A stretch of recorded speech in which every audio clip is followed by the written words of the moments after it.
Hi and welcome to the Motorhome Map podcast. This week I'm coming to you from Manchester. We're at the Caravan, Motorhome and Holiday Show. Next door is the Destination Show. It's a brand new venue for the show. This time we're at Manchester Central.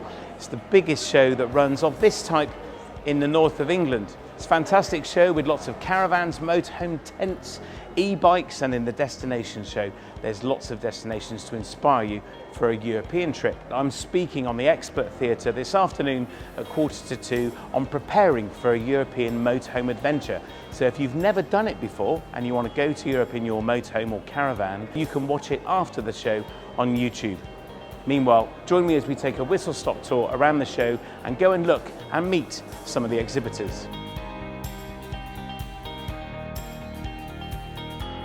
It was great to see the show featured on mainstream TV. Good morning from ITV, here at the show featuring the industry and the show live on breakfast television.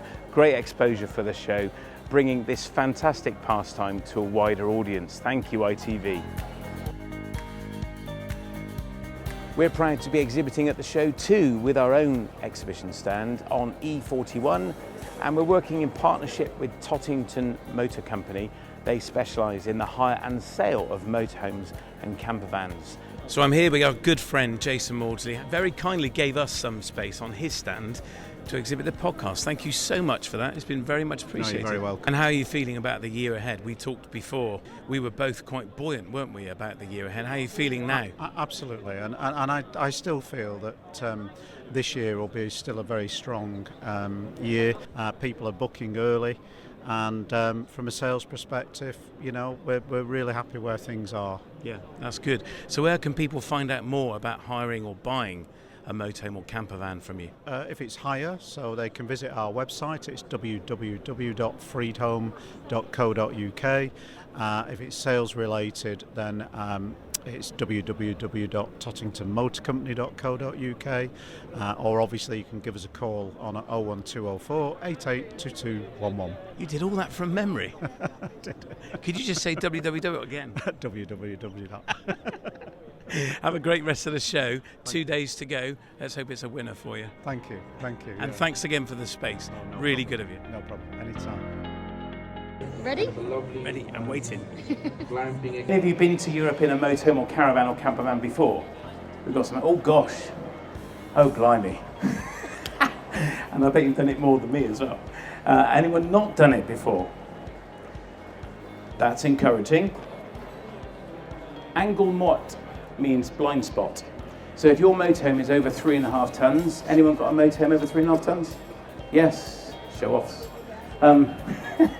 But did you know that these are being superseded with these? This is an LED beacon. These are now a legal replacement to a warning triangle, which is a very old hat thing. You can now use these. You can use as many as you want. So I'm here with a very special guest. This is a very important man. Rob is one of the cleaners here at the show. He's actually the show director. You're a very important man, aren't you? But I do clean the R's as well. So tell us, how has it been for you as a show? First time at Manchester Central. Great to see the show back after a year off. How's it been for you? Oh, really good. Originally, this show, or a version of this show, was here a number of years ago, and then we moved to Event City in order to enlarge the footprint of the event, and we spent 10 years at Event City, and so post-COVID, this is our first opportunity to get back in the market, and we wanted to bring it back to Manchester Central. Brilliant. Now, it's great to see yesterday ITV here. You were star of TV, mainstream breakfast news. Well, I wouldn't say that. I managed to get through it. Without swearing. Or without removing any item of clothing. So I managed to get. Well, those are my two ticks. But it's great to get mainstream media down and kind of help push this market and this industry back into the fore. So from that point of view, I was really pleased. Yeah, it was a real win. Well done. Yeah. Really good. And it's also, this show is quite different because it partners with the Destination Show, doesn't it? Which for the footfall gives them a real sense of travel. It's a great combo. It's a really good combination. Actually, the demographic of the audience is very, very similar. In terms of age and socioeconomic position, it's very similar. And what they all have in common is that wanderlust, is that yearning to get out and to see different parts. For the Caravan, Motorhome and Holiday Show marketplace, that's generally UK and Europe.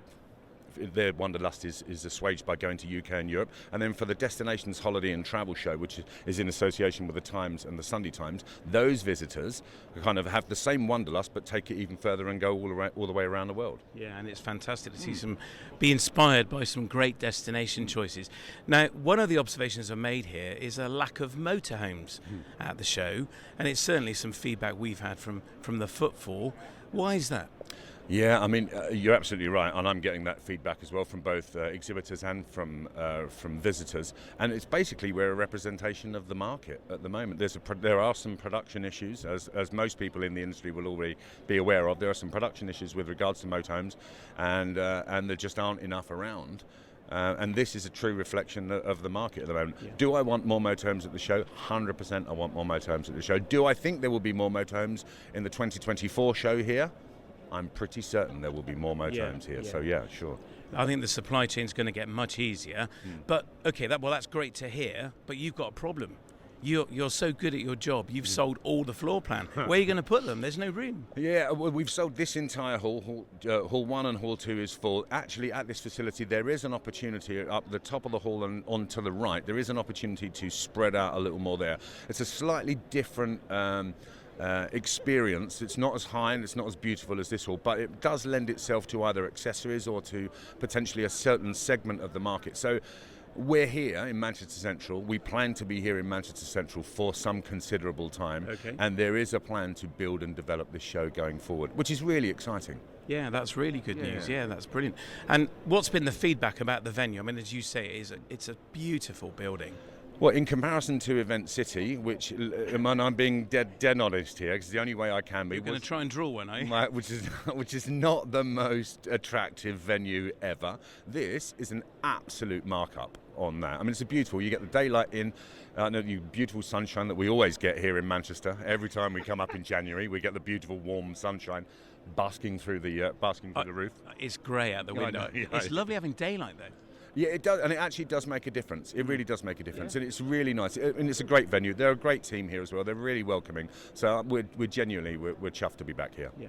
And how are visitor numbers? I mean, yesterday was heaving. The aisles are really busy again now. You must be feeling pretty buoyant about the visitor. Yeah, I think we are really, really pleased with the numbers. We are always cognizant at Clarion about the visitor experience. And at one point, actually, yesterday, there were so many people here, we started to think, are there too many people here for a short period of time? Because the visitor experience is really important to us. Because if a visitor is having a good time, they are much more likely and inclined to sit on a stand, to talk about new products, to purchase things, and that's what this is all about, obviously. Yeah. So we're really, really pleased. I think it's going to be a challenge at the weekend, because I genuinely think it's going to be busier than yesterday and today, and that's going to be an interesting challenge for us to overcome. Congratulations, it's a brilliant show, it's a great vibe, it's really busy, lots of footfall. Will it be free next year again, bar the booking fee?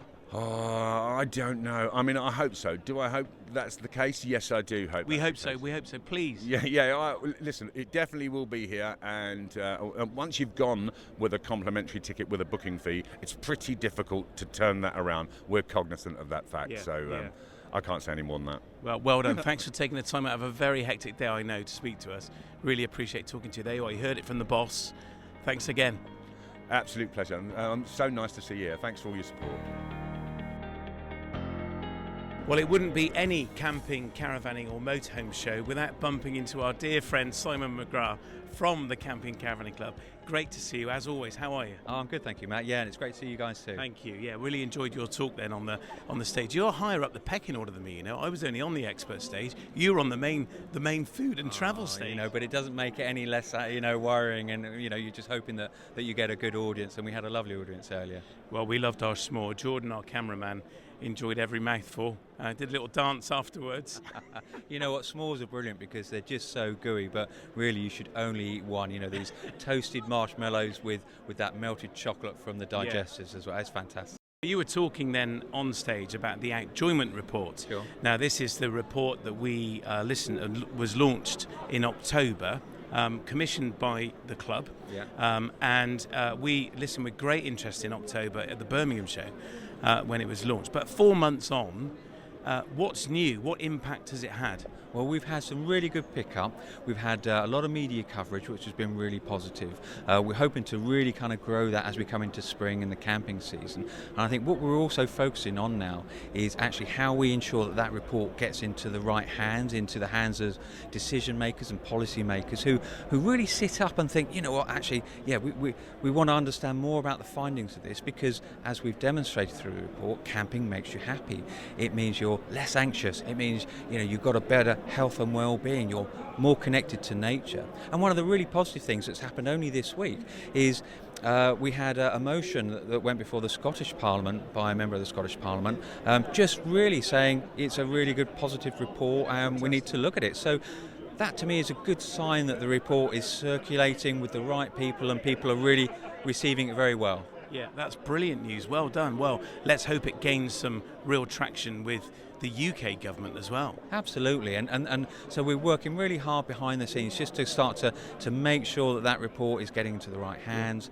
We're also still talking to the academic team, the brilliant academic team that are behind it, that did, you know, a lot of the hard work on it, and they're still very much sort of engaged with the report as well. They're talking within their own circles about how we can maximise that research piece, the study, and all the really important findings from it. Yeah. So, you know, as we know, we're passionate about the great outdoors and we want more people to share that because it's good for them. Yeah, fantastic. Well, you can find out more on the Camping and Caravanning Club website. We did a whole episode on it as well, where Simon launched it and we spoke to the professors behind it as well. So you can find out more. Look at a historic episode to find out more about that. Now, we're stood in front of your stand. It's really, really busy.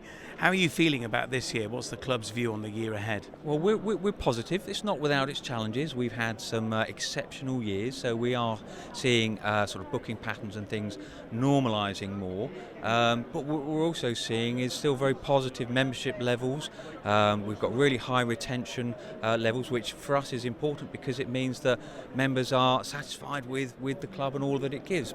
And it's a really good barometer that generally, you know, camping, caravanning, motorhoming is still hugely popular. And as we've seen from the Outjump report as well, it's, you know, it has a lot of good well-being benefits too. So yeah, we're optimistic about the year ahead. We're keeping an eye on a very close eye on costs and those sorts of things, because just like everybody, but you know what, we're in a really good place to really kind of keep you know, extolling the virtues of spending time in the great outdoors through camping in all its forms.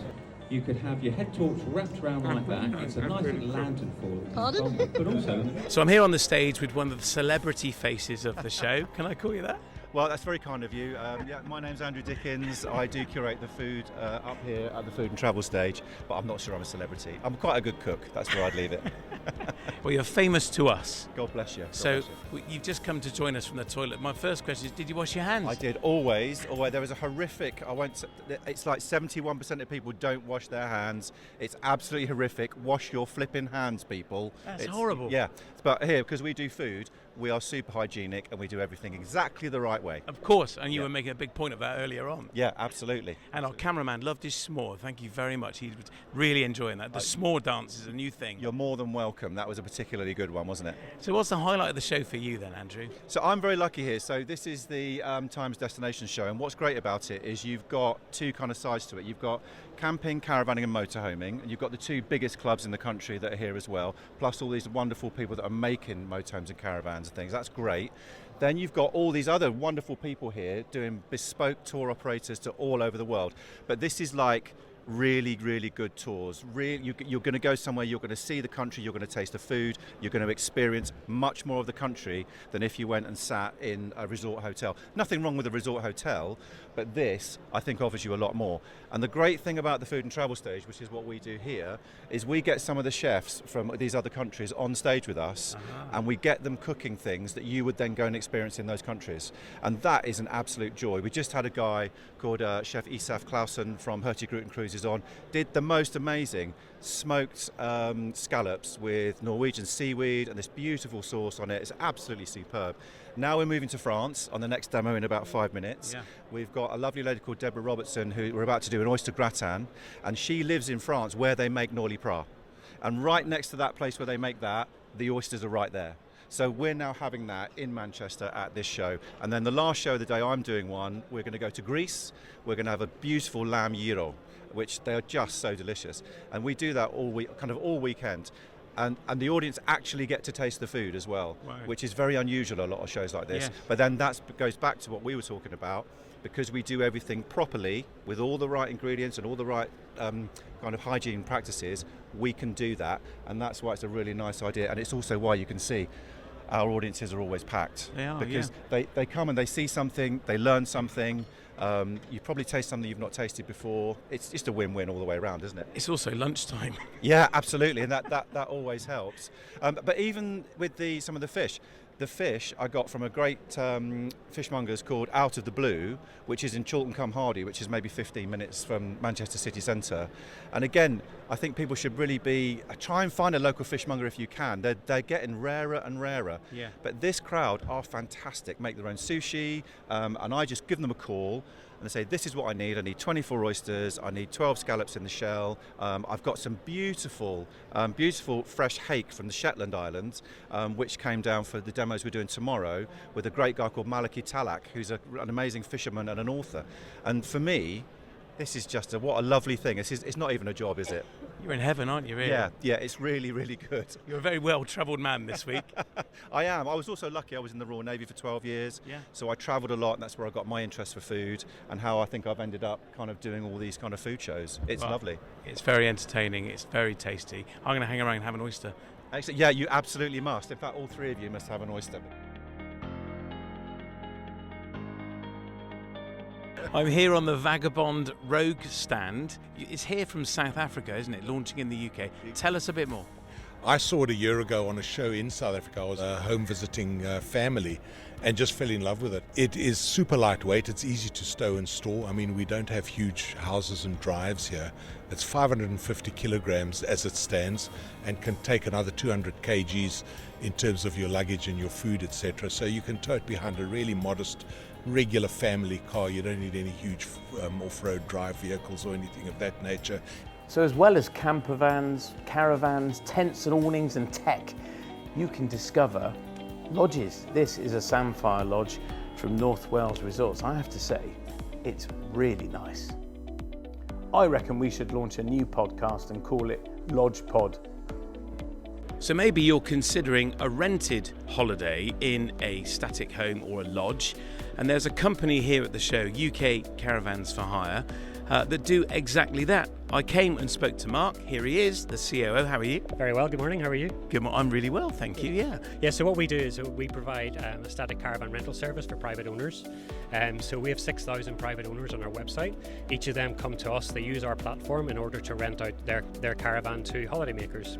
We have 525 locations up and down the country. Everything from caravans on private land, literally in a field in the middle of nowhere, just to be at one with nature, to the all-action holiday park with entertainment and restaurants and bars. So we've got something for everyone.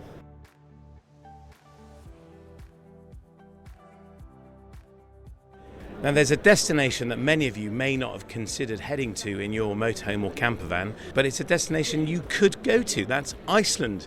And I'm here on the All Iceland stand. Good morning. Good morning. Thank you for coming and visiting us. We were just chatting about taking a motorhome on to the island of Iceland. Yeah. Now you guys organise tours based in hotels, don't you? Yes, we do. Yeah, and then we have been doing that for the whole time since we were established. But it is a steep increase of people wanting to come with their motorhome to Iceland, and there is a lot of new company that specialize in that type of holidays in Iceland. We are not there yet, but maybe one day. But yeah, it is popular.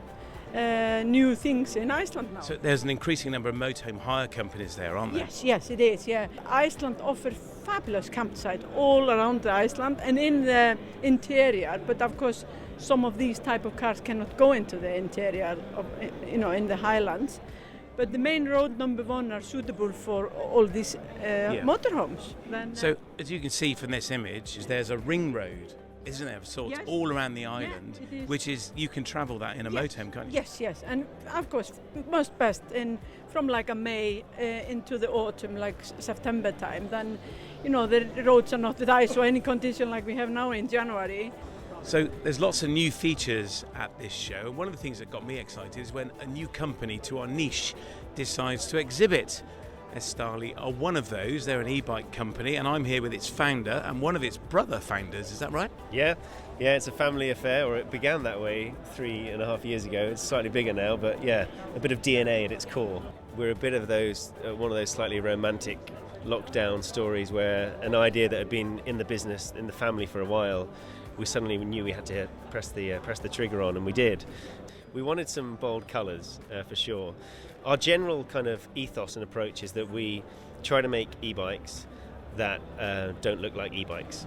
So we have two general categories: the folding bikes, where the battery's hidden in the seat post, and the bikes behind you here, which are our hybrid bikes, and the battery is hidden in the down tube, and they're really subtly branded. The motor is a rear hub motor hidden in the back wheel. So yeah, bikes that really pop and are colourful, and most people still, not most people, but half the people walking over are like, oh, do you do any electric bikes? We're like, yeah, these are all electric. Well, that about wraps up our tour of the Caravan Motorhome and Holiday Show for 2023 here at the beautiful Manchester Central. A fantastic venue. First time for us being here at the show. It's been great to meet up with faces familiar and new, famous and from backstage. It was a great privilege to speak on the Expert Theatre, and if you are one of the people in the audience, the hundreds in the audience, thank you very much. It was really encouraging. You can still download the checklist at thatleisureshop.com/Europe. Make sure you go and get that if you are thinking of a motorhome holiday in Europe. Special thanks again to Tottington Motor Company for inviting us to share their stand at the show. We will see you on the next Motorhome Map podcast.